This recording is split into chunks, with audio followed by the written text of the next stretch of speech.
Hello and welcome to Opening the Gates to More Listings for Estate Agents with me, Simon Gates. I'm delighted to be joined today by Tom Ashwood and Harvey Theakston. Gents, thank you very much for joining me. You're welcome. Pleasure to be back. Thanks for having us.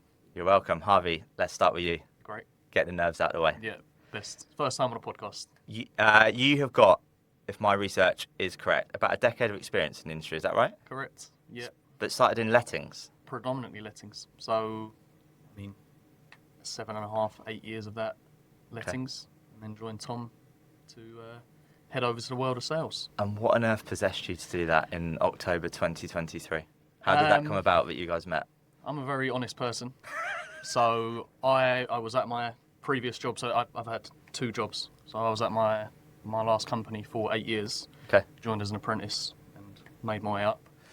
And after a long time of being there and a lot of promises and changes, I had sort of given up ever so slightly, to be honest with you. And it was just more of a routine of getting up and going in rather than enjoying it, which I don't think many people enjoy lettings that much. But anyway, and no, long story short, I was let go. So whether I should be that honest or not, but I think that's the best way to be. And I was introduced to Tom through a mutual contact. Went and had a fairly informal meeting. I mean, I still put Sounds my suit about right. Yeah, still put my suit and tie, and I thought it would be really formal. And then sitting with Tom for a few minutes, I thought, okay, we can just have a normal chat here. And I think it was it the same day or the next morning? Yeah, same He day, I said, think. look, there's for Tom, there's no risk to take someone on and see how it goes.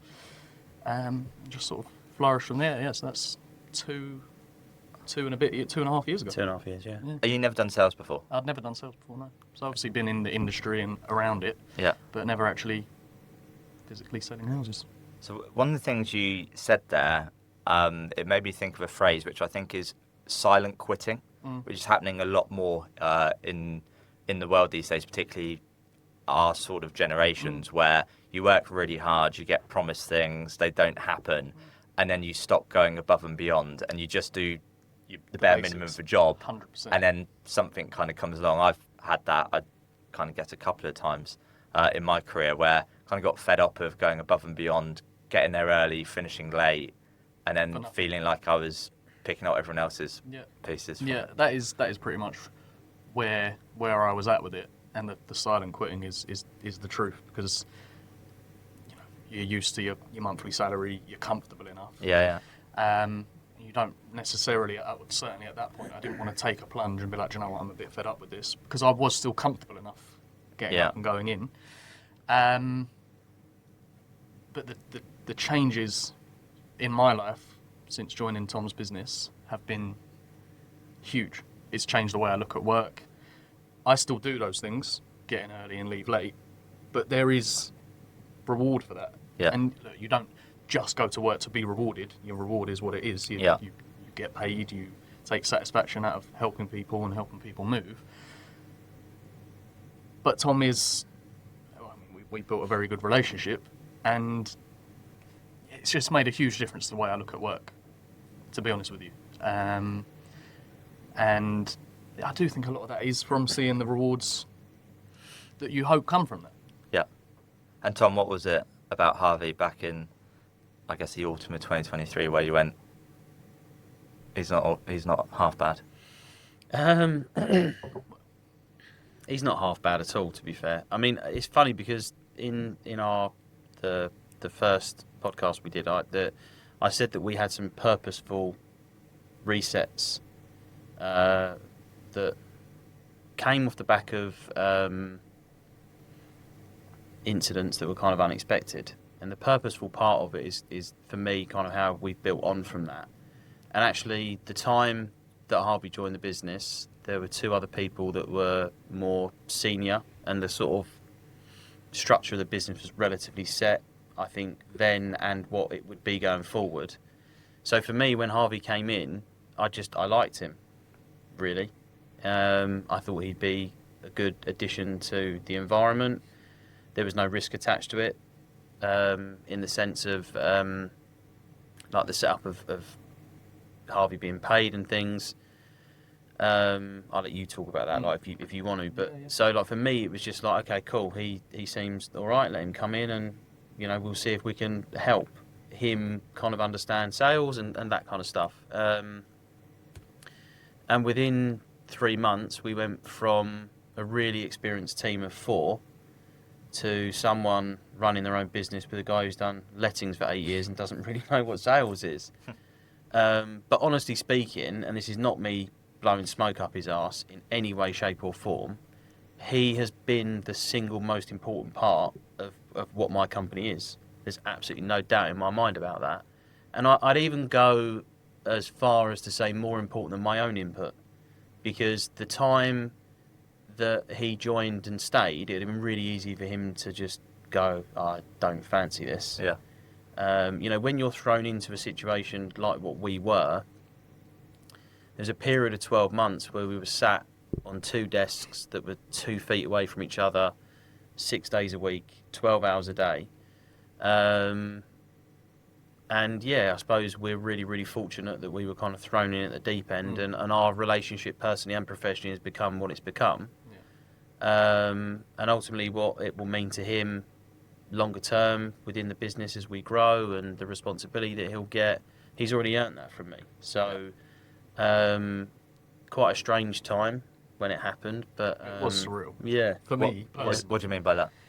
As Tom explained, so I'd joined thinking, okay, I'm going to be a little bit of a backseat and learning and be driven by the other people there. And I'm sure your plan at the time was you've got 2 capable people and you won't have to be as involved. For as much as you love it, you have an element of 2 people who are really experienced in sales, helping someone learn. When that was cut short fairly quickly, there was a moment of fear personally, but there was never like a hesitation or a doubt of what I wanted to do, and it just made me really, really try and jump at it. And sometimes being in it at the deep end, you're either going to sink or swim. In terms of that sink or swim, I say this quite a few times with agents I speak to who, and I can be guilty of it, and there'll be agents listening to this podcast who can be guilty of it. They're like really, really good learners. That's half the battle, is you've got to go fucking implement it. And 100%. You can watch all the videos on YouTube or read all the books on how to swim or ride a bike, but guess what? You need to get on the fucking saddle or jump in the deep end and 100%. See if you swim or not. But when you joined, think back to the autumn 23. Kind of, I think at that point in time we are like a peak of interest rates. So you've had when did you found the business? End of 2020, beginning of 21. Okay, so you're in that crazy market, stamp duty holiday, record low interest rates, no properties available, buyers are just paying crazy money for stuff. Yep. And then you get to autumn of 23, interest rates like peak, and then you've got a more difficult market. So you've never done sales before. What did you, coming into the sales environment, was there anything where you were like, oh, this isn't what I expected, it's a bit different? Is there anything that springs to mind when I ask that? It's a good question, but do you know what? Because that was my first experience of it. You didn't know any different? I didn't. And actually, Tom has spoken about our marketing strategies in other podcasts, and the way that our properties are marketed in an attractive sense. I didn't find that at all. It felt very much like this is actually really full on, and it felt like you didn't have a choice to sink. And you'd have to make it happen. So it's actually, I would say, as the time has gone on, and maybe the market we're in right now, I can see the changes.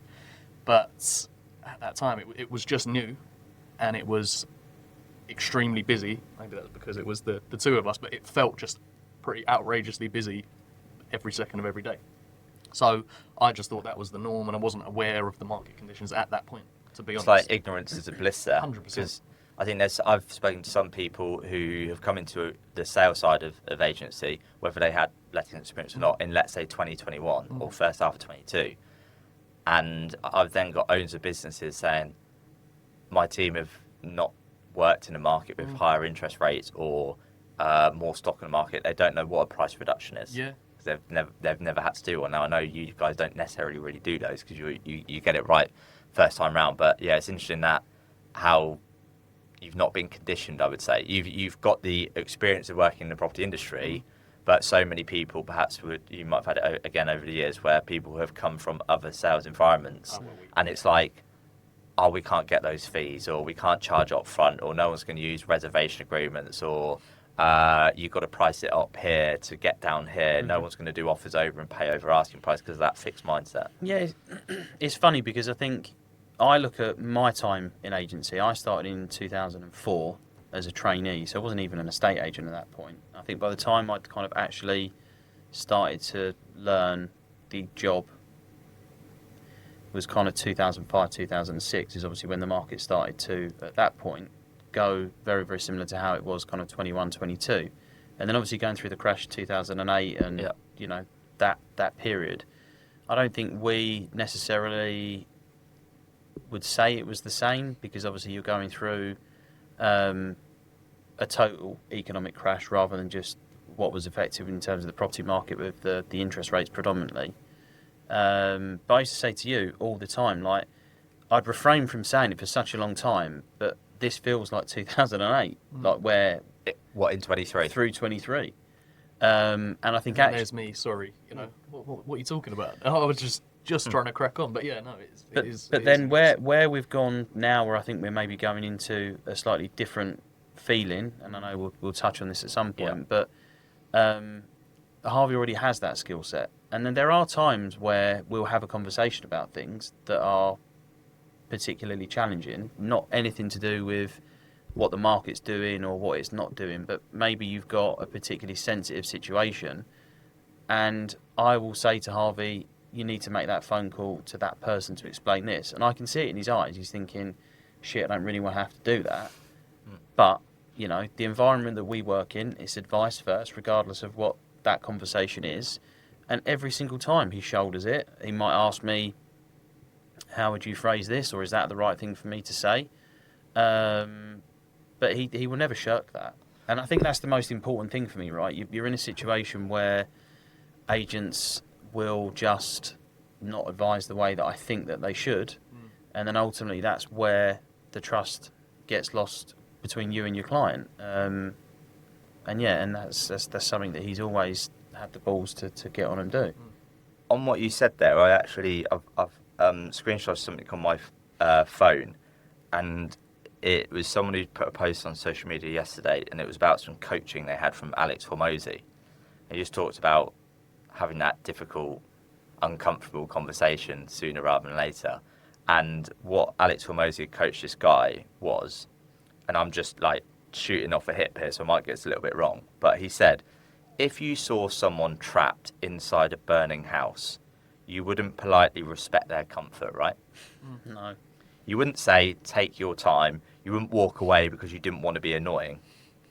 Would you let them stay there just because they didn't feel ready to leave the burning house? When someone is in danger, urgency is not manipulation, it's responsibility. So you've got a responsibility, a duty of care to that client to tell them the truth sooner rather than later. So he goes on to say, approach every serious prospect the same way you'd approach someone in a burning house. Your job isn't to convince them, it's to help them see the fire and get out. Because letting people stay comfortable in a bad situation, so shit service, shit marketing, overpriced with someone else, let's say, makes you partially responsible for the consequences they'll live with.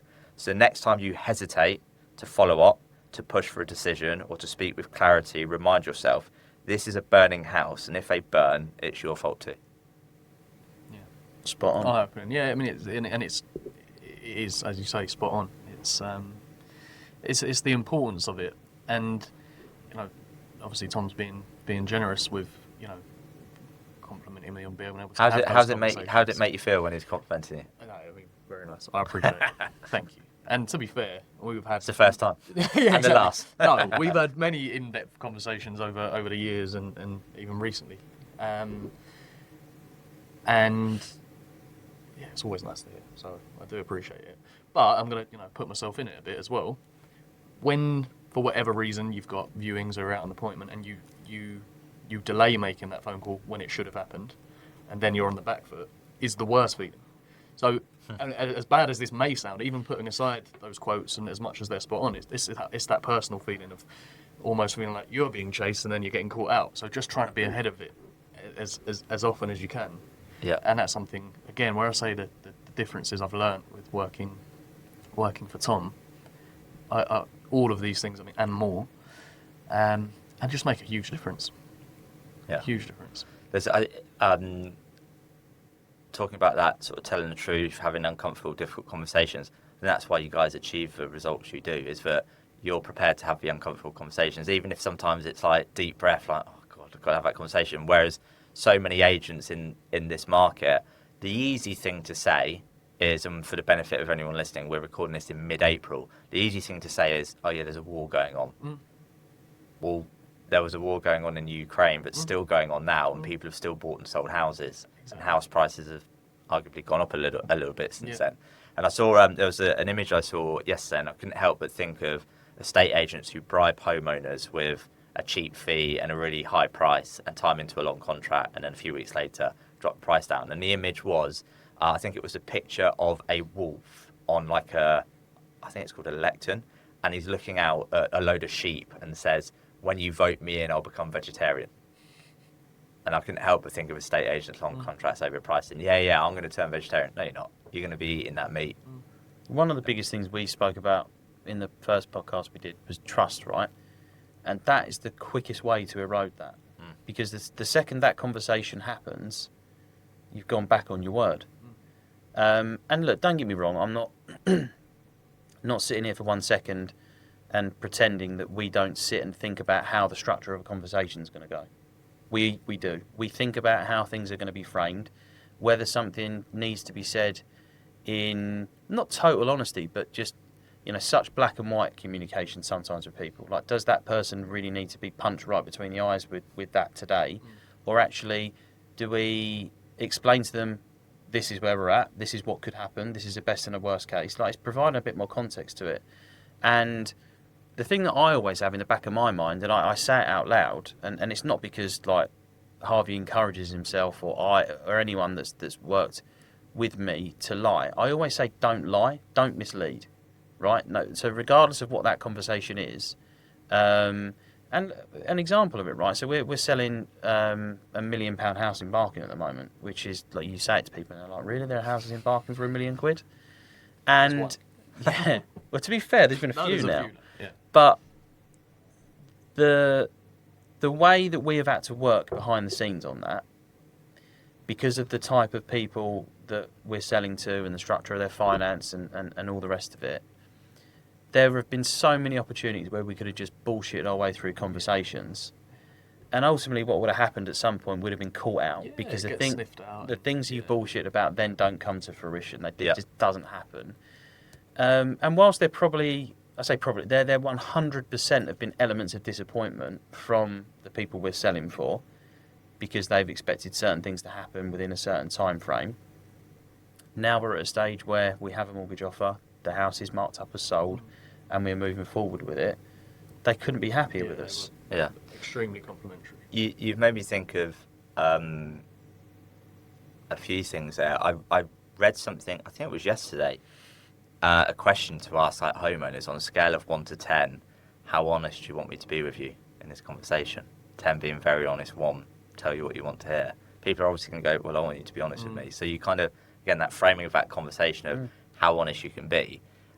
And it sounds crazy, but that whole like honesty thing, I mean, estate agents are so distrusted and have been for many years. And I think we have this negative reputation which goes back to like an era in the 80s and double glazing salesmen, second-hand car salesmen, is trying to like remove that, and might sound a little bit ageist, but maybe once those people from the 80s who are kind of out on their way out now are out of the industry, people can see differently. But on my first day of estate agency work experience in summer of 07, I said to a lady, Susan, what's the best piece of advice you can give me? And she went, always be honest. And at the time, as a 16-year-old, I'm like, what stupid, shitty advice? Yeah. But then going forward, I'm like, actually, yeah, always be honest. And when you were saying everything you're saying, it made me think of the saying, always tell the truth. Always tell the truth, because then you don't have to remember what you said. Because, like you said, if you're bending the truth, lying or whatever, you're like, shit, someone's going to trip you up somewhere. Just get caught out. Yeah. And one of the important things for us is that from a sales team perspective, it's me and Harvey. Yeah. So there's an element of open communication that we will always have. So there's, I think, a very good understanding of 99% of what we do. But it's that 1% sometimes that he has said something that he shouldn't have, that I won't know. You say that to the wrong person, and then actually they go, well, that's not what was said to me yesterday. And then it starts to unravel. And then actually the concoction of bullshit you've put together to try and buy yourself a week or whatever it may or may not be, everyone tastes and says, I don't like that. What's actually going on? I think in a lot of traditional structures of estate agency, I couldn't help but think of valuer, manager, whatever they're called, goes out and does the original appraisal, promises them the world, gets the listing, moves on to the next one. And then negotiator comes in after a few weeks and says, yeah, all the feedback is it's too much money. Well, Simon told me 2 months ago that we're definitely going to get that price. Yeah. Whereas if the honest conversation is with the owner of, look, all the comps say this, we can try it at your price, but I'll be telling the team this is what plan B looks like, and then the team know that. Otherwise they just, they think they're being bullshitted. What's the saying? When someone says, if I'm being honest with you, it's like the worst thing you can say, because then you go, well, there's everything else not being honest with you said. And I've probably said it on the podcast before, but I had it where my girlfriend was buying a car and the salesman was doing such a fantastic job. And you know, like when a manager comes over to try and like sweeten a deal or something, and the manager comes over giving it like Billy Big Balls, and he goes, if I'm being honest with you, I'm like, to Louise, like, nah, we're out of here. Went and bought the exact same car in a shop next door. So I was like, that just, when you said, if I'm being honest with you, I can't do it any cheaper, I'm like, I don't trust you. Yeah.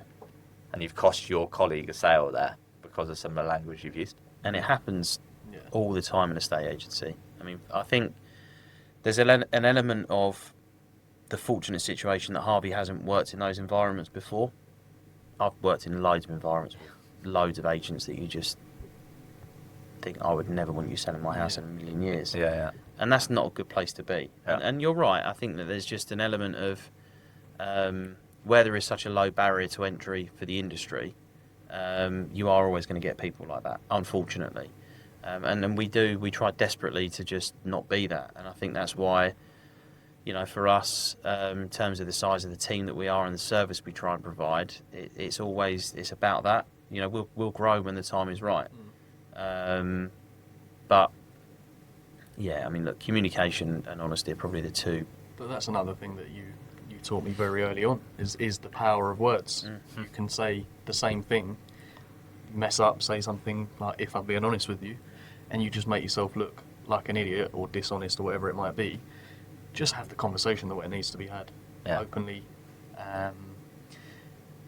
And 9 times out of 10 people appreciate it, good or bad news. You know, and I think that was one of the important part of it for me, was learning that. Dreading a phone call.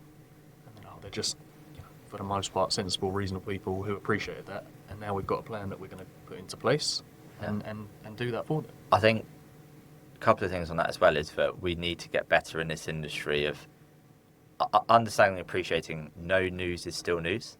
So ringing up, hi Mr. Smith, just to let you know, we've been working really hard behind the scenes, not had any viewings in the past week, we've had X amount of views on socials, on the portals, we're going to rejig the photos, actually, you know, clocks have changed, sun is shining, we're going to come out and take a few new photos of the garden, you've got the garden fence up, whatever. They're going to appreciate that. But when there's no news, they sit there going, are they doing anything? They're not working. Yeah. And in terms of something you said about kind of communication as well, and the power of words, you could have, let's say, 2 estate agents from the same office, same company. So they all have the same thing behind them in terms of same brand, photos, marketing boards, portals, whatever, right? You could have 2 people from the same brand go in to see someone and get different asking prices and fees. That shows that it's not just about the brand, it's about the person in the living room there. Yeah. And I was who was I speaking to? Speaking to someone recently. I can't remember who it was, and they basically said, who was it? I can't remember. So they basically said that they had it was a multi-branch organisation. They had one office that said, really struggling with fees. You can't get higher fees in this office. And you had the other office over here achieving really good fees. It's like, well, let's just swap the people around. So not the marketplace, the people. And funny enough, the people who were getting the higher fees who went into the other office started getting higher fees, and then the fees in the other office went down with the other people. Shows how important having the right people with the right skills. Yeah, and we've had people work with us with tons of experience, really struggle to get good fees. Not just to big myself up, but when I go and do evaluations, or other people we've had who manage to do that.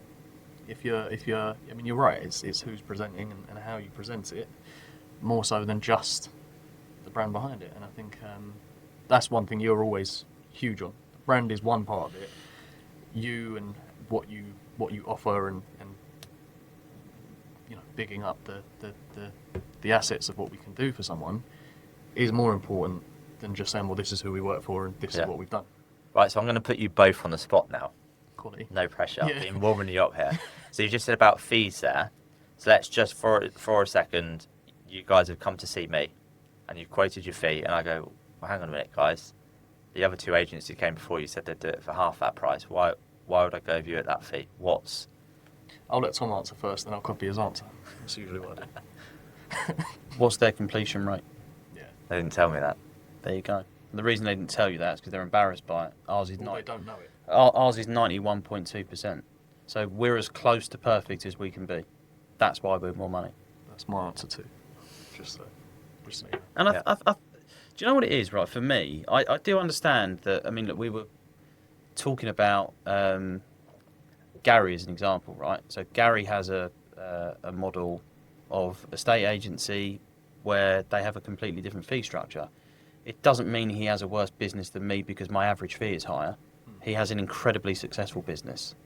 So it really does just depend on how you want to operate, the type of service you want to provide, and ultimately what you think that's worth. Gary has systems in place that we don't, which is why certain things are streamlined. Yeah. I believe that us being a small bespoke team, and there's more of a monetary value in that, and ultimately our success rate versus his success rate, they probably sit at the same kind of percentages, I would guess. So what's right and what's wrong? But you can get that answer so wrong when you're sat with someone and we're just better. We answer the phone more. You would say that, yeah. It's just we've got WhatsApp. It's like you make yourself look like a bit of a twat, and that's let the facts and figures speak for themselves. I think the directness of, well, this is our success ratio. If you like it, sweet. Here's a piece of paper to sign. If you don't, that's totally cool. If the cheapest agent is the most important thing to you, I can recommend other agents who are cheaper than that one. Yeah, you like that line. And I quite like using that as well. I say it all the time. There's a guy who used to work for us. He's running his own business now. He charges $3,000, which is very cheap for kind of where we operate. I'll give you his number. You give him a call. Tell him Tom passed your number over. He'd be shocked. But if that's genuinely what you're after an agent that, I mean, look, it's not even about an agent that promises the world or is good or bad. That's subjective, right? Even bad estate agents sell houses. You're talking to us and about who we are as a proposition. This is what we are. That's kind of what it is. And I know for some people, Harvey and I have very, very different approaches. I was going to say bad cop, good cop. Basically, for the most part. Yeah, until I get annoyed.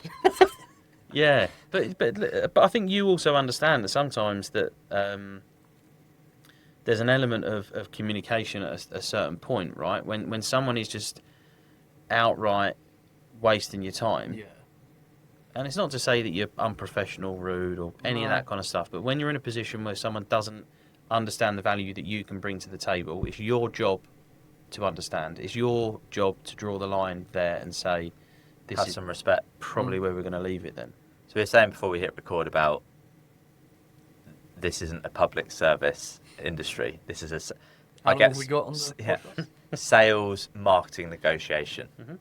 That, well, let's say it's marketing to attract business, then it's conversions to sales, and then negotiating, getting the best price. And again, you saying about your success rate there, we spoke about it when you were on the podcast before, but like, it's not just perhaps a seller or another agent might go, oh yeah, well they sell more because they're getting lesser prices, and you can go, well actually, no, we have a strategy in place that means that we're going to get you more money in your back pocket. So whilst I'm charging you a higher professional fee because I've got you a higher chance of moving home, not only that, I actually get you more money in your back pocket. Yep.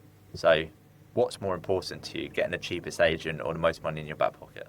The problem is that the point that where the fees negotiated at the very, very beginning is the time where the seller has control, right? They have what we want, which is the instruction, and there are people that will just do what they need to do to win that business. It's just the way that it is. And listen, there are also good agents that are really, really bad at explaining why they're good. Yeah. Why do you think that is? Confidence, I think, is one thing.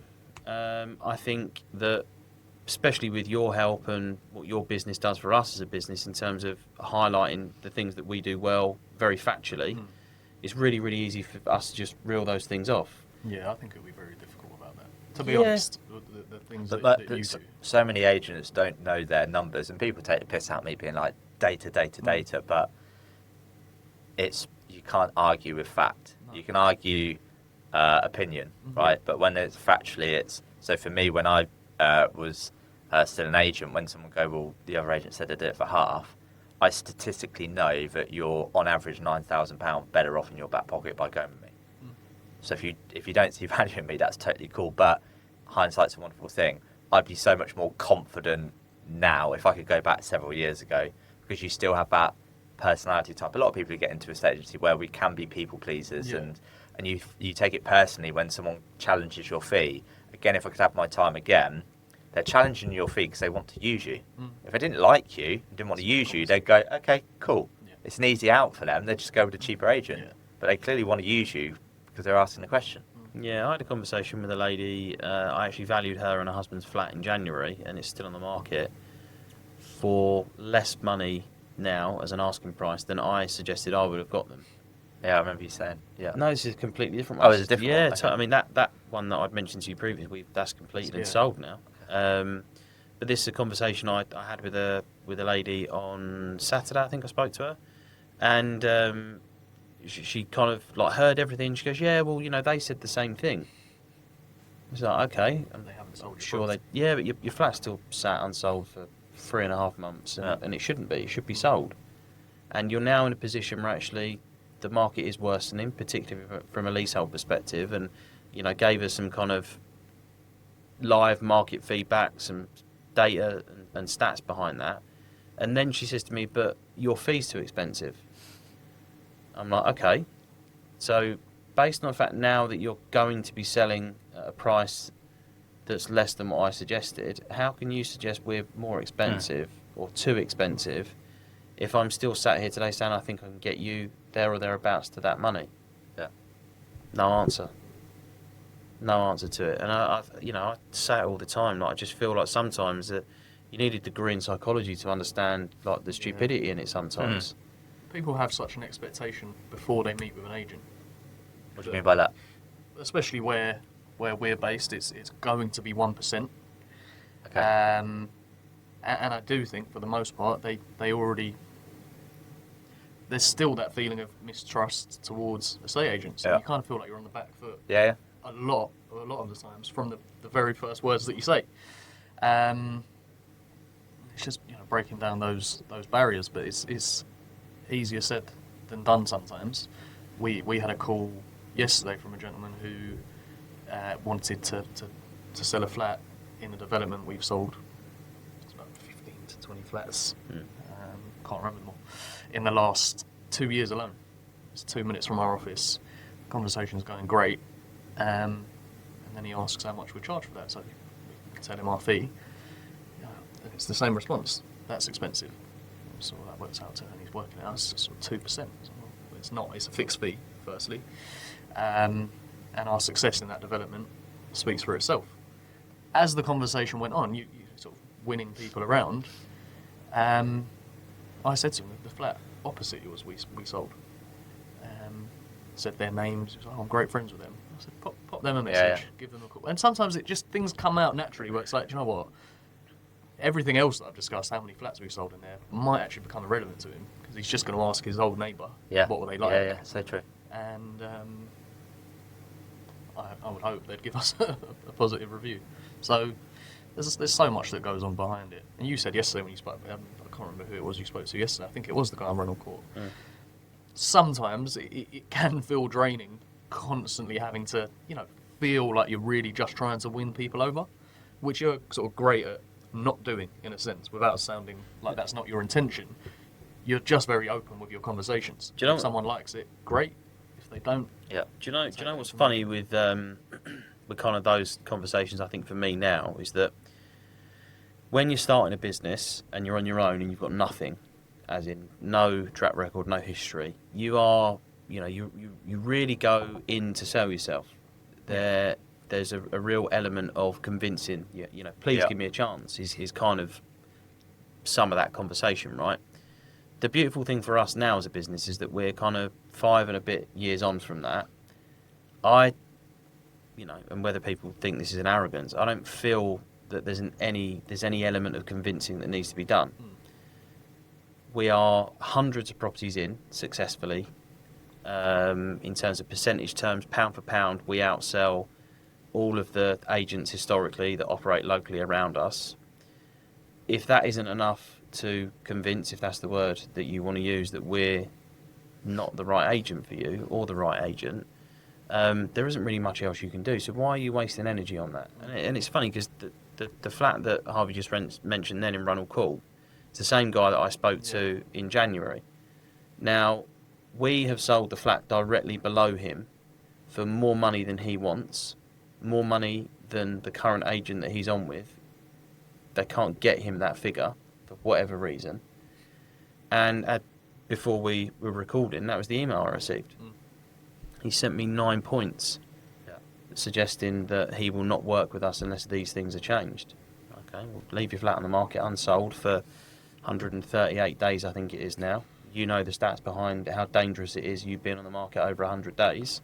Yeah. I can't help that guy unless he wants me to help him. So, there is an element of,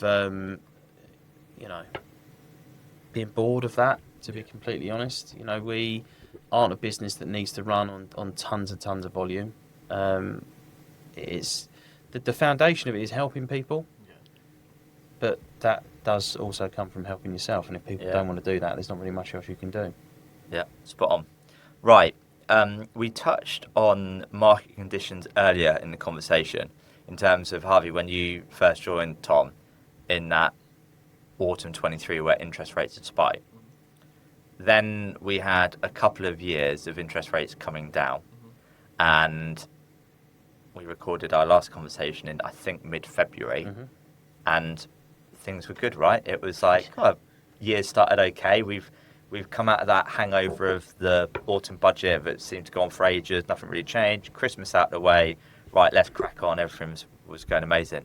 And then we go and freaking release our podcast episode, and Donald Trump decides to press the big red button.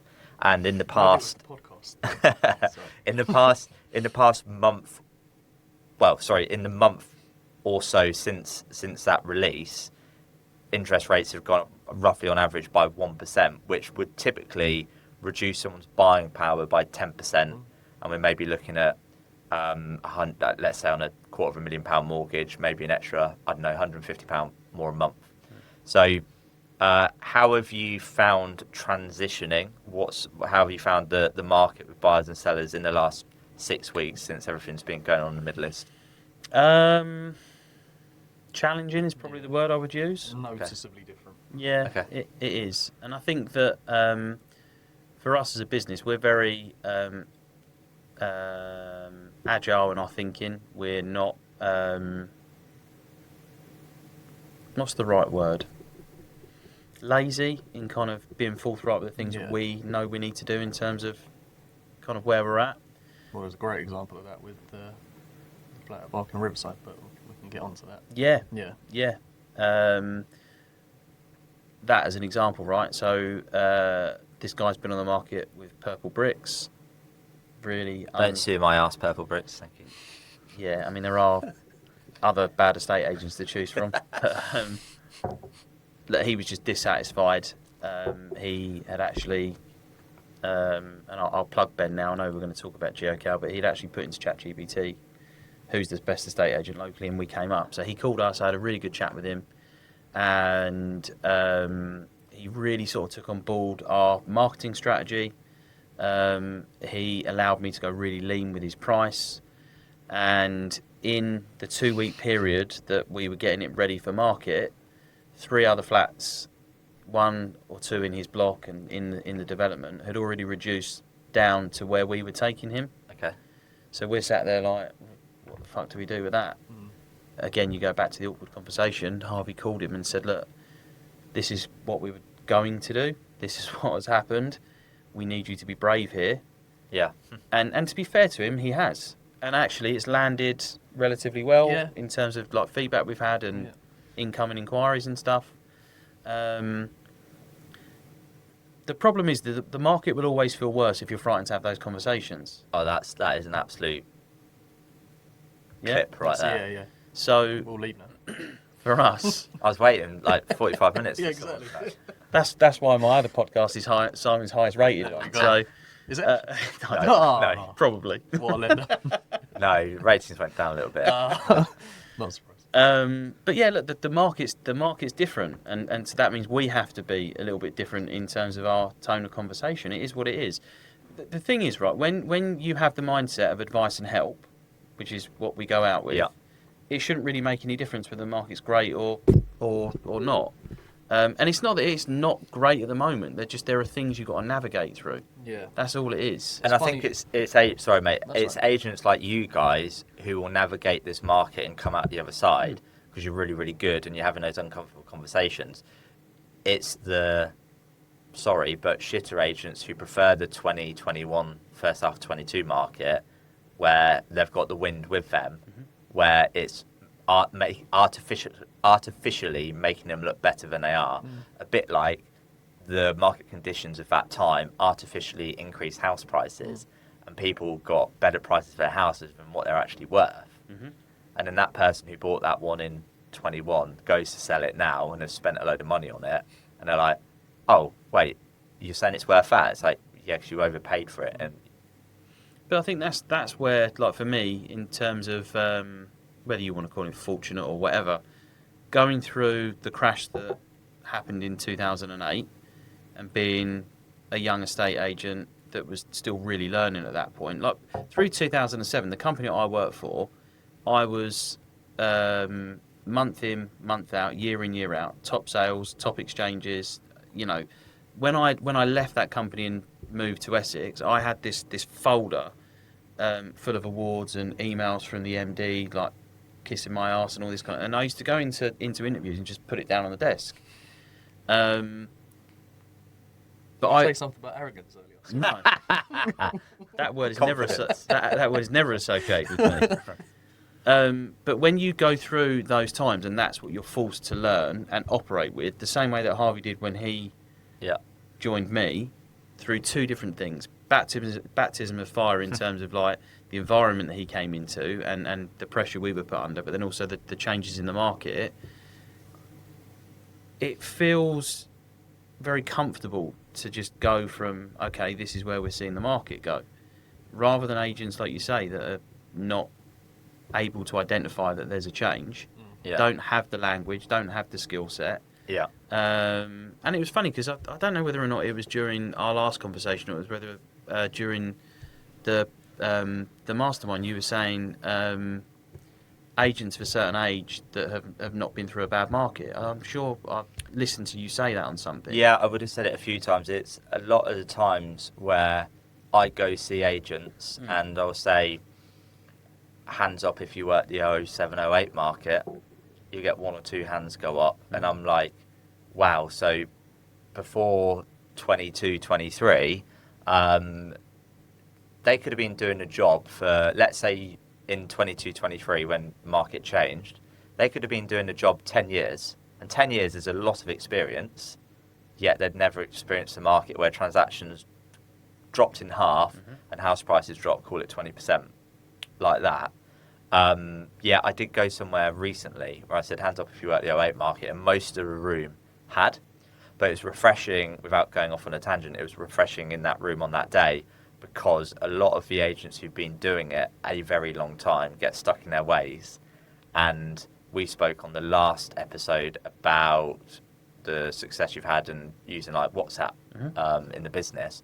The amount of estate agents I speak to where they're like, no one wants to talk on WhatsApp. I'm like, my life is on WhatsApp. Yeah.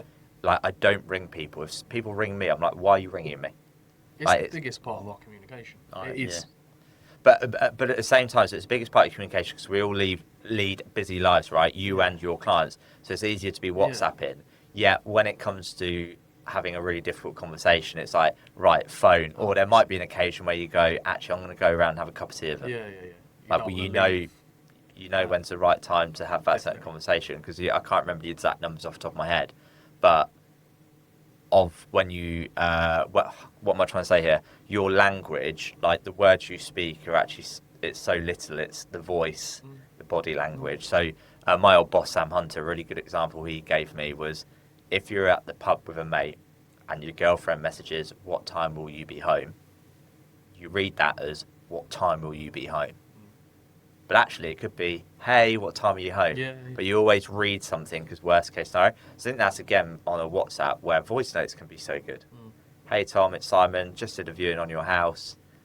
They loved it, but unfortunately, it comes a little bit too small. You're going to have a think. I'll ring you tomorrow." Like 10 seconds to do that. Yet when I was starting in the industry, when you'd work, and this is, I guess, the world we now live in. I don't know about you, Tom, but like, I worked in business that were open 7 days a week. But if you did a viewing on a Saturday morning, it was perfectly normal in 2009 to say to an owner, "I will ring you on Monday with feedback." Whereas today, like, they want it instantly. But I'd be out and about on appointments. And, you know, I had, when I was 18, I had a pay-as-you-go mobile. Yeah. It's like, I'm not ringing people at however much that costs. It's like, yeah, I'll get back to you on Monday. Monday morning comes, you gather all your feedback, you ring them up. Whereas today, it's like they've got Ring doorbells, and it's like, oh, I could see a smile on their face when they left. Do they want to buy it? That is a good point, because we do have a little back and forth about this. I will leave an open house, and an hour later I've got a message. "How did it go? We got offers." And every time it pisses me off a little bit, because I'm like an hour. Not every time. no, sorry. I get back to the office and I'm like, I don't know yet. I don't know. Yes, I could give you some very generic feedback, and so like this and so like that. But and it's great to be able to do that. But yeah, that is a little. I think there are elements of. I mean, like, unfortunately, we are just now becoming a world of people where the expectation is that you can receive everything instantaneously, from news to whatever, right? And I think there's elements of everything that you say there, and the point that you make about the ease and speed of WhatsApp in just pinging someone a message and saying, "Look, this has happened, just letting you know." But then there are conversations that need to just be a phone call. So knowing when and how to use certain bits of technology and that kind of stuff is really, really important. And one of the things I say to Harvey all the time is that I think for me, it's really, really important that people understand sometimes why there's a delay, whether it's a delay in feedback, there's a delay in a mortgage offer coming or a sales memo going out or whatever it is. Just provide a little bit of context. And that's where WhatsApp is beautiful, because you can say, "Hi Simon, no, the sales memo is due today. Solicitor that's been instructed is on holiday, so whatever's not been confirmed, it will go out Monday." So that person isn't sat there all weekend thinking, "Where is it? What's the problem? Why has my sales memo not gone out when they said it would?" It's those things that, again, they just create a bigger problem. And you know what it is? It's sod's law. Your sales memo's late going out, then the person has an issue with their mortgage offer, the survey or whatever it may be. And then people go, "Oh, well, that was always going to happen because of this." And you go, well, actually, the two things are completely unlinked, other than you don't really trust us as an industry, you're suspicious in nature anyway. So, and then you're fighting a losing battle. So you have to get ahead of that stuff. Yeah. Great.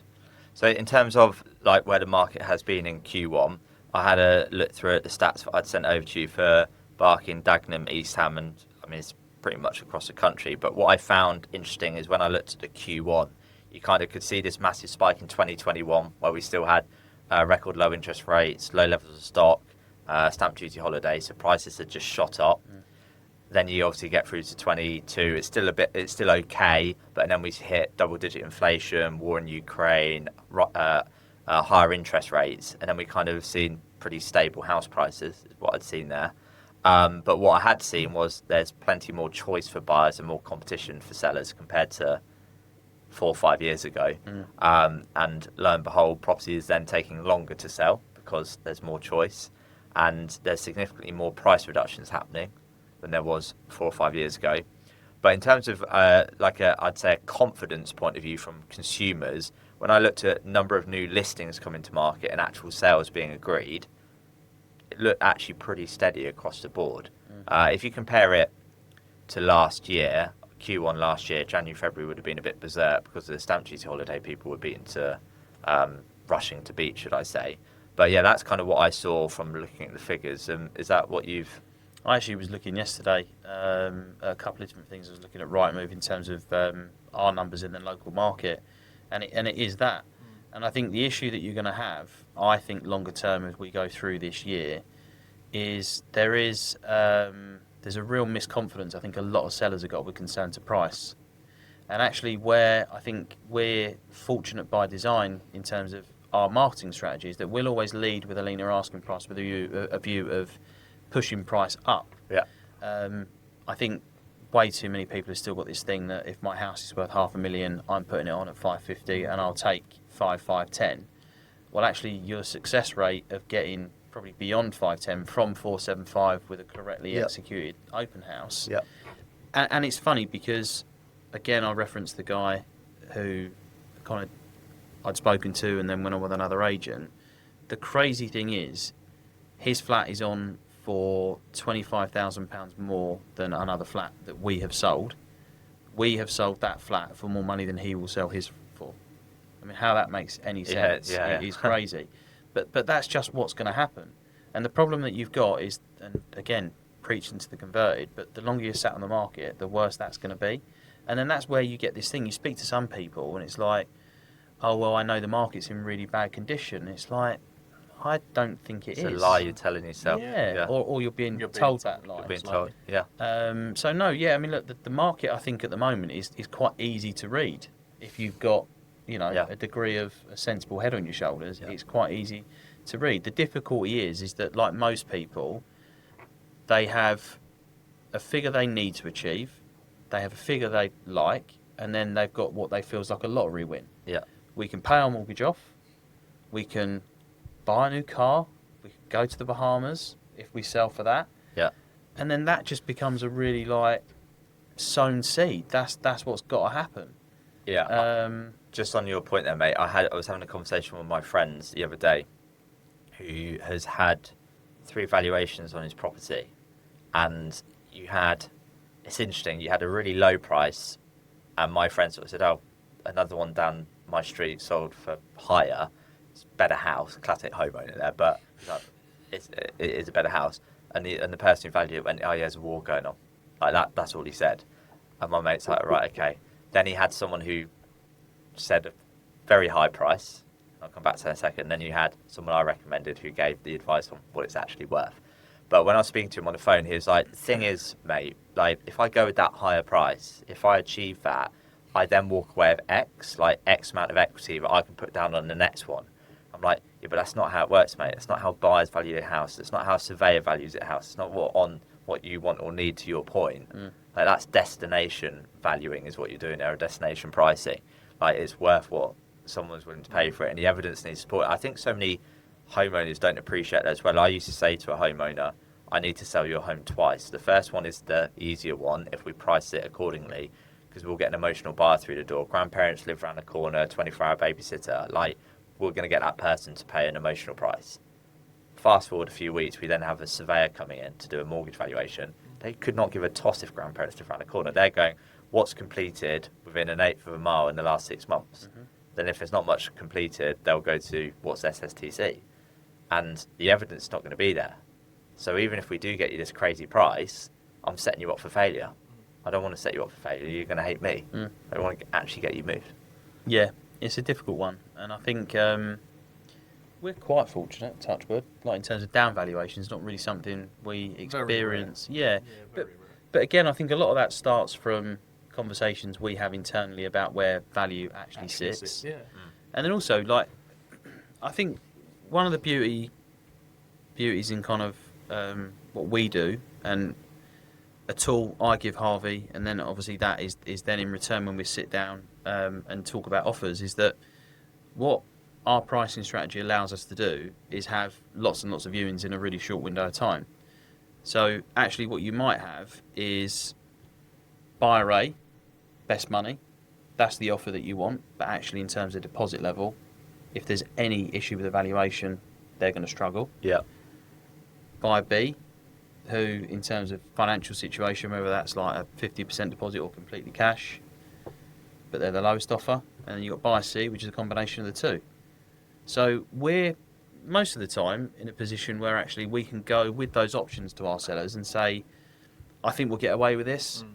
Money's the thing to go for, or actually let's keep this person as a plan B, or rather than just being in that situation where you go, okay, Harvey, I've sold your house, Simon's buying it, and I'm sitting there thinking in my mind, if there's any issue in Simon's situation, that's not happening.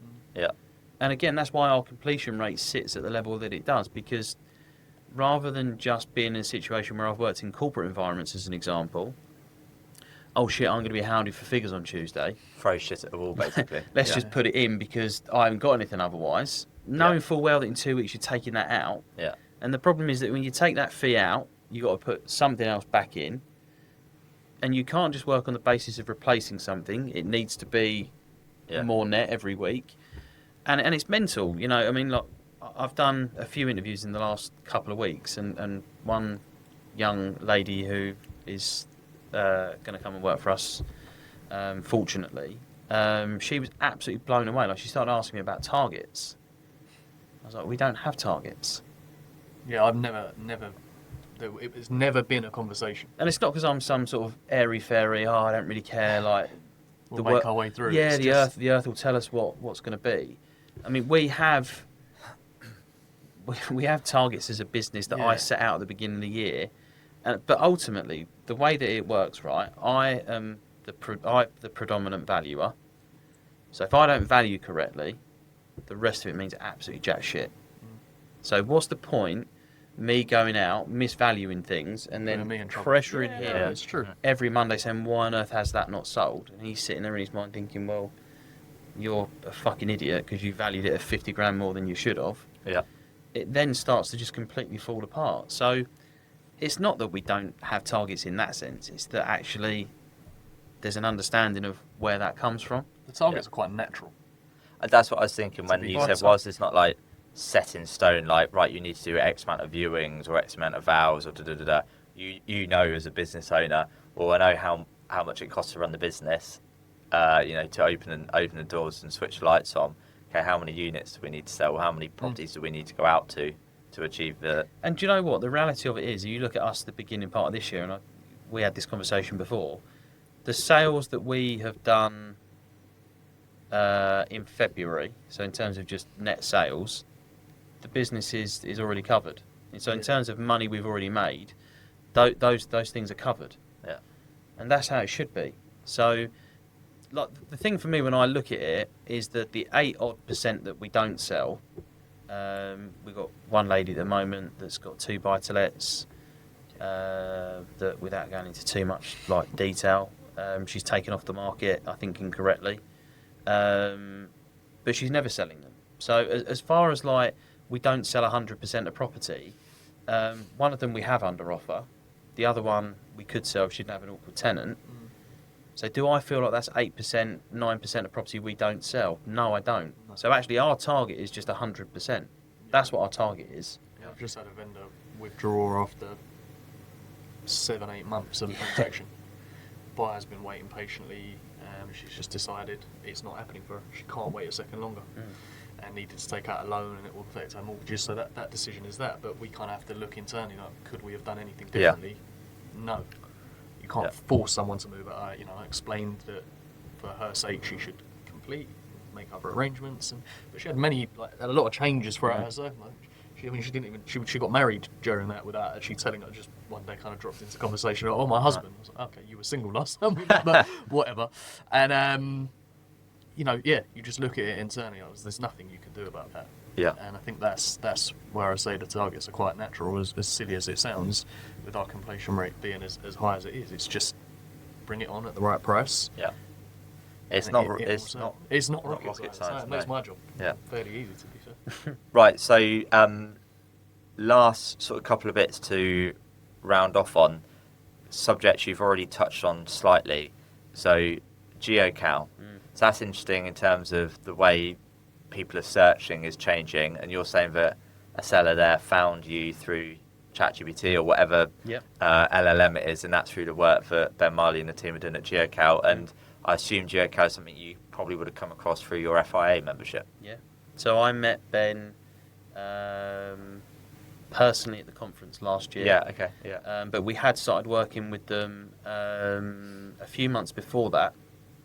So, I mean, I touched on it loads in our previous podcast, but in terms of where we are digitally as a business and Jake's responsibility and all that kind of stuff, he does a lot of work with geocal behind the scenes with concern. I mean, the reports that we get from geocal day one versus where they are today, there's many different touch points on that. The whole report was read day one.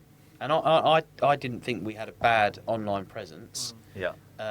They then went to a point where they started to go amber. Now every single one of them's green. And that's little things like organically we show up in the top 3 agents when people search for us.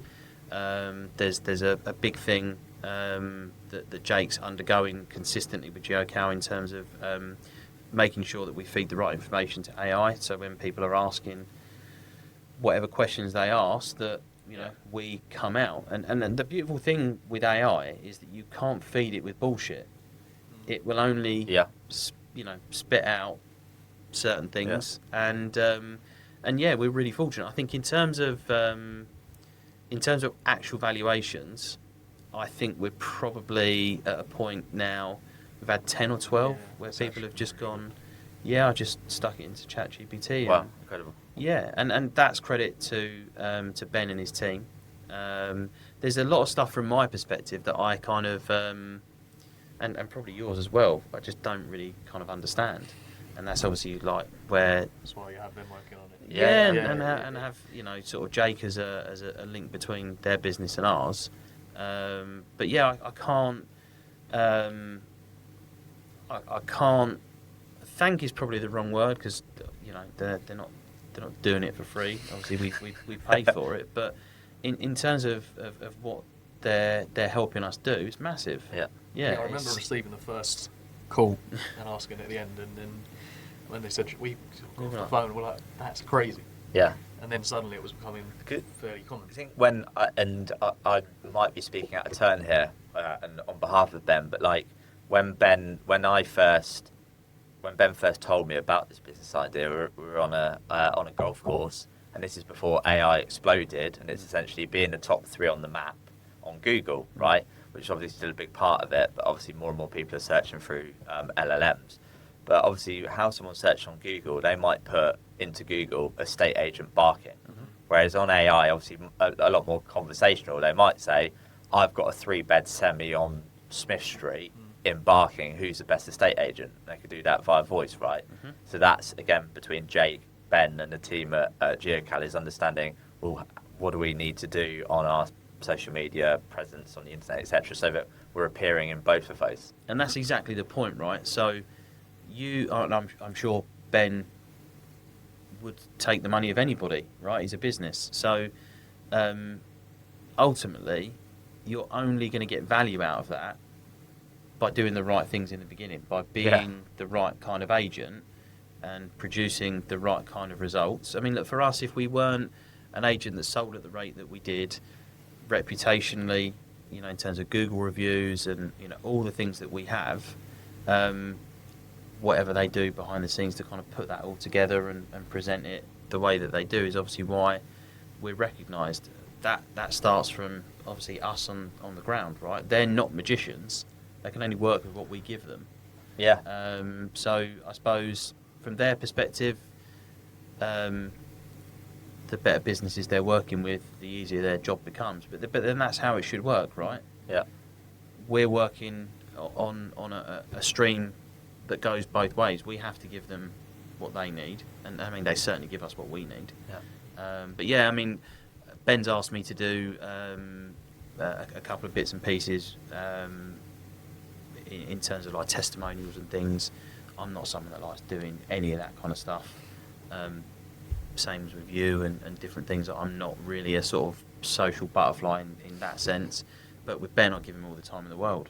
I'm sure he'll clip up something you said. Yeah. Used to his advantage. Yeah. But no, I mean, yeah, there's certain things that we've done as a business from a number of different things. And I said to you many times before, like with the FAA as an example, I wouldn't be part of the FAA if I didn't feel that it was beneficial for us. GeoCow is definitely one of those things. Yeah. And then you said about not doing like video testimonials and stuff. But I'm going to ask a selfish question to sort of end with before we get onto the coaching tradition. You were one of the agents who was in the room at my very first trial event of Opening the Gates Community. Yeah. So what were you expecting going into that day, and how did you find it? How honest do you want me to be? On a scale of 1 to 10, 10. He just wants a video testimony. Yeah. That's it. No, you can say it was shit if it was. No. Do you know what it was? I didn't. I don't think I judged. In my mind, I don't think I judged what I thought that event was going to be based on you. I just thought it was going to be a room full of pricks. That's genuinely what I thought. No, seriously, I did. Was it not? Okay. No, it wasn't. I was probably the only prick in the room. No, I genuinely thought that I would say yes because I like you, and if I could help in some way, I would do it. Yeah, That's genuinely what I thought. Okay. I didn't for 1 second think that I would get out of that day what I did in terms of like the different minds, as in the different types of estate agents, in terms of mindset, performance, locality, and like without wanting to overdo it, because you're sat here and it makes it sound like I'm blowing smoke up your ass. It's probably, from a networking perspective, the most valuable thing I think I've done. And I didn't get, there's no product there. But I think for me, I am for such a large part of my life, working life, in the office, just being an estate agent, very, very rare. And I said this to Harvey when I came back from it. Very rarely do I get an opportunity with value to sit and speak to people that are in the same kind of position as me and understand certain things. Yeah. Like, I've been really, really open about like recruitment as an example. Like, I've really struggled with it. Is that because you just set the bench so high because of He'll say no to striking lucky with No, that's nothing to do. That's his own benchmark. I just tried to get to that. The benchmark with you was on the ground. Yeah, to be fair. But maybe that's what it is, right? I had no expectation. And I say that all the time. It's just off the ground. I had no expectation with Harvey, and it just came in. It was very, very natural. But I know that's not the world that we live in, right? Not everyone's going to come into the business and become a friend. And he has dinner at my house 2-3 times a week. Like, there's so many like different things. I won't really drop you in it about attending Tottenham games with me. But, no, see, that's just horrible. But mate, it's going to be cheaper next season. So. Yeah, well, you haven't wanted to go for a while, have you? So I'm going Saturday. I haven't invited you yet. So I just to rub it in. I am a Northampton Saints rugby fan. Northampton Saints have won more games at Tottenham Stadium than Tottenham have this year. I heard PSG have beat more English teams in 2026 than Tottenham as well. And I mean, I can't tell Liverpool got knocked out by PSG last night at the time of recording, but that was inevitable. No, I mean, I have been getting a lot of stick. I mean, I know my brother, my cousin's son, Harvey. Oh, you shouldn't. I was just going to leave it that I'm an Arsenal fan. I know a lot of Arsenal fans, and I'm getting a lot of stick at the moment. Rightly so. But a lot. And then they might bottle the league. Yeah, but I mean, do you know what the worst thing is? I said to Jake yesterday, right? We were talking about, because Jake's family are all West Ham, and obviously it looks like it's going to be one of you. It looked like it would be one of us. I think it looks like it's definitely going to be us. Hopefully. And Jake goes to me like, "What do you think it's going to be like if you actually go down?" I said, "Do you know what the worst thing is in my mind? what if we don't come back up? Yeah.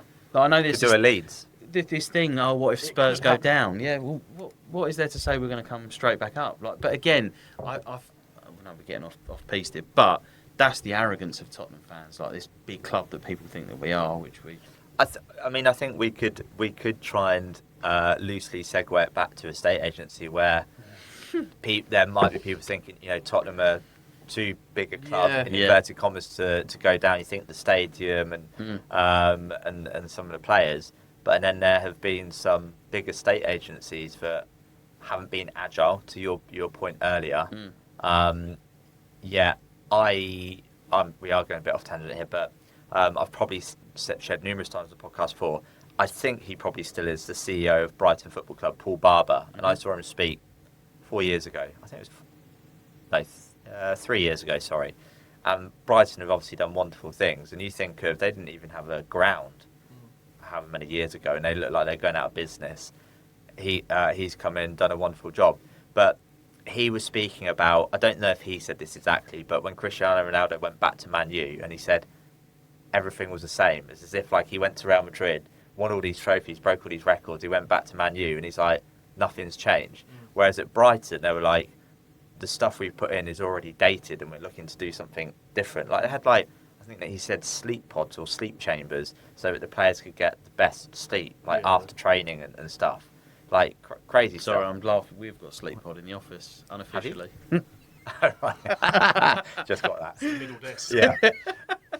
That's for when people have been listening to Tom talk for the. Right, I'm conscious of. You somehow managed to go off segue, back onto segue, and then back onto football. That was really impressive. Simon's incredible. He's a great host. I mean, I liked where it was going, where we were talking about how amazing I was in that event, and then we've just gone off on one. But it was good. It was a good event. I think I was very purposeful in terms of your point of different localities, different minds offering different things, so that everyone could. I wanted people in that room who would give value and get value from it, and I think there was a good mix of personalities where everyone was sharing and getting something out of it. And I think you made the point there of there was nothing salesy in the room. It was like, here's something that works for me, or here's something I tried but didn't quite work out. Do you know a point of that, right? So Andy McHugo, as an example, the week after that, was chatting to a client of mine who was thinking about buying a flat in Birmingham. Okay. And she asked if I would look after it for her. I said I wouldn't. Right. Have a chat with Andy. So, I mean, look, it wasn't in... it was the wrong side of Birmingham. Andy said, look, it's not an area that I would cover. But, I mean, aside from the FIA, which I don't know if the FIA have anyone in Birmingham as an example, but just even to have someone who I hadn't met before and spent a huge amount of time with, but I could really see who Andy was from that, I'd have no issue in saying to my client, have a chat with this guy. And then coincidentally, the following week, Andy messaged me and said, I've got a client with a flat that's been bought off plan. Would you assist him with selling it? I mean, I couldn't. He didn't want to pay my fee. But it's just those little things. Like when you can confidently say to someone, this guy will look after you the same way that I would have. Yeah. Because it's your reputation on the line there when you give recommendations to people. And then shout out quickly as well to Steve Eakins for hosting it at that incredible office. And then speaking of kind of market conditions at the moment, he dropped some gold nuggets when he said his thing, which was such a powerful point. He said, in the existence of the United States of America, it's been in conflict with at least one other country 93% of its existence. It's mental. So it's kind of like, so once this one's over, there's going to be another one. It's just inevitable. It's just going to keep happening. Do you know the crazy thing with someone like Steve, and I said this to Harvey when I came back, you know when someone just knows their shit? Yeah. You were impressed. But the whole thing, but particularly when, I mean, he was really kind enough to kind of, I don't know, it was obviously, part of, he would get an opportunity to sort of pitch to us, but it didn't even feel like it was a pitch. No, it wasn't. No. He gave so much information in terms of where the money markets are at, which obviously has a massive impact on kind of what we do. Yeah. And it's that whole thing of, you go back to the earlier part of the conversation, you were saying, trust me and all this kind of stuff. You have an automatic trust in someone when they speak the way that he speaks, and you can tell the understanding of what he does. Yeah. Yeah, so, but again, that comes from your relationships, and what your business is ultimately trying to provide to us, your clients, right? So, It was quite funny seeing you not really knowing what to expect from that day. be honest, not wanting to go. Basically, right? I don't want to say that. No, it was he's like, I don't know what I'm going to get out of this, and worried that it's going to be a room full of pricks, as Tom put. To then coming back with like, wow, and basically didn't shut up about it, and actually how much you kind of learn or took from other people from that. I think the biggest one, not to go on for too long, but you've mentioned about the different, so our fee structure, as opposed to, I can't remember his name. Gary. Yeah. But just actually the respect even between those two differences for what you've both been able to build. And then, yeah, Tom was waffling on about it for ages afterwards, so you must have left an impression on him. Nice. Right. So, final question of the podcast for both of you. So, Harvey, choose number 1 or number 2. Okay, great. Oh, number 1. What did you Sorry. just say? No, I thought you were going to say this is 1, this is 2. You're doing so well. Yeah, I know. Right, number 1 and number 2, sorry. He just had Arsenal and Tottenham in his head. He was Yeah. confused. Well, Tottenham wouldn't be 1 or 2.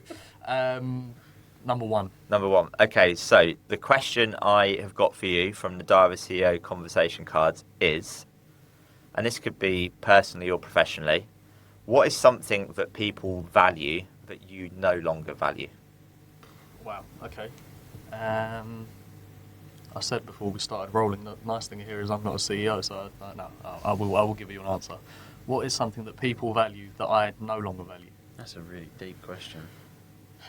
It can even just be the first thing that came to your mind. It can be something silly, not that meaningful. Doesn't have to be too deep. Do you know what? I don't want to come across as too sort of like dismissive of our own industry in a sense. We've spoken a little bit about the expectation that we're a public service. Yeah. And kind of how available we kind of have to be every second to answer our office phone, when actually, especially being in a small team, you're kind of constantly dealing with things that are generally really, really important, and then maybe the interruptions of those sometimes. And I think it's just, for me, that immediate availability that we have to have. I then realise in my own life, and if I'm speaking to other agents on the behalf, sometimes given that benefit of the doubt of someone might be dealing with that and takes the time to get back to you, doesn't necessarily mean they're crap at their job or not prepared to, or not willing or want to help. And that might be a really personal issue that we face in our industry and in our area and in our office. But I definitely see that. That's a bit of a long-winded answer, but It sounded like you were trying to give yourself more time to think when I said that. I was a little bit, but that's the best I'm going to come up with. Right. Tom, what was the question last time? It was, when is enough enough? Yeah, when is enough enough? And I gave It's you some quite- bullshit about Becky that you didn't like. It's quite... Who didn't like it? You didn't. I don't know. You said it was a bit waffly. So, Oh, well, you were polite This is- to me then. this You is should have quite- probably interrupted me halfway through. this to be is fair. this is quite a similar sort of question to last time. So again, this could be personally, professionally. Let's see where your mind takes you. What is your definition of success? Um, Staying up. yeah, fuck me. That's not questions. That's not a bad one. My definition of success, two things. I mean, do you know what? From a business point of view, I don't know what it is the honest truth Okay. of it. Because I feel like we're successful, but then I feel like we've still got a marathon to run in terms of like where I think the business can go. So I know it's not really an answer, so I don't know. But I think that for us to just continue on the path that we're on would feel like success to me. In terms of like personally, just been able to spend time with my kids is the honest truth of it. I was lucky enough. We spent a week in Mallorca and we just did nice things and sat in the sun and ate food and played Uno and had a laugh. That's to me what it is. It's funny, like, you think of all the technological advancements we have in the world. Yeah, I've just booked a holiday in the summer and looking forward to sitting in the sun, nice food, nice company, and playing a bit of Uno. Yeah. Yeah. Not Which, doing a lot. yeah, it's fun, like getting away from all those technological advancements. Like I think something you were saying earlier. I think I can't remember if it was both of you. But with the way, again, the world is, I try and cram in so much to every last second there is. So, like, when I'm on the train this morning, actually, I'm like, right, maybe I'll get a bit of Wi-Fi on the shit trains, or I'll catch up on some work this morning, whatever. And then I get a tap on my shoulder at a train station, and it's actually a guy who used to be my old negotiator. Oh, wow. So we're on the train down and just having a good old chat. He's a really good mate of mine now, but don't see him often enough. And I'm like, if I hadn't have had that conversation, we would have just been sat buried in technology. And then again, in terms of things that you don't value anymore, I like value having that phone in my pocket if I can listen to podcasts, send WhatsApp, send emails, whatever. I don't often enough just sit on a train. Just this sounds like really wishy-washy, but just stare out into countryside. Because when you do switch off from the world, that's when you can actually have your best thinking and go, actually, maybe there's someone I should reconnect with, or actually this could be a good business idea, etc. So, do you know what you say there? One thing that I've started to do is even just like so I've got a friend of mine who I would 100% say is one of my best friends. I haven't seen him. It isn't you, no. I haven't seen him for 4 years. Right. Okay. He's dealing with friends. Sorry. no, but he's dealing with some health stuff, unfortunately, and I think that kind of makes him feel a certain way about things. But I might, I don't know, see something on Instagram and I'll message him and just say, you know, I love you. That makes me feel a certain way about you, or whatever it may be. I think sometimes just going back to like real basic forms of communication with people and just let them know, not necessarily you have to sit on the train with someone for 2 hours and just I still think you're great. Yeah. It's funny you've just said that, because I had a big presentation I was doing I don't know, a month or so ago, and I don't get nervous going on stage and doing presentations, but you still have like an excited, nervous energy. Been like Harvey before we start. Yeah, exactly. And you've done very well, Harvey. And you still have an element of doubt. Like at the Opening the Gates community event, I thought I was confident it'd be a success, but you still have that imposter syndrome. And someone rang me who I admire a lot in the industry just before I was like going on stage. Answered the phone to them, and they said something along the lines of, "Just wanted to let you know I saw something you put on socials, reminded me of something in my business. I went to look at it and realised it's a blind spot. We've actioned that. Things are going great." And he shared something personal with me, that he's actually having an operation. And it's really weird you've said what you've said, like the universe working in mysterious ways. I've got a note in my diary to message him today to say, hope everything's okay ahead of the operation. Yeah. And again, in the world we live in, AI, technological advancement, goes back to what we've discussed a lot through this conversation, is human connection, having conversations, communicating well. Yeah, I think just try and be a good human being is the truth of it. And again, like without wanting to sort of sound like some hippie, that is really the centre of what we try and do. No, it's is help. And I had to go and visit my granddad in hospital last week, and basically dropped it on Tom at the very last minute because it was quite important. Spoilt the end of my holiday, actually. Yeah, exactly. No, it was important, and I needed to go and do it. And Tom didn't make me feel uncomfortable about it and understood the importance of it.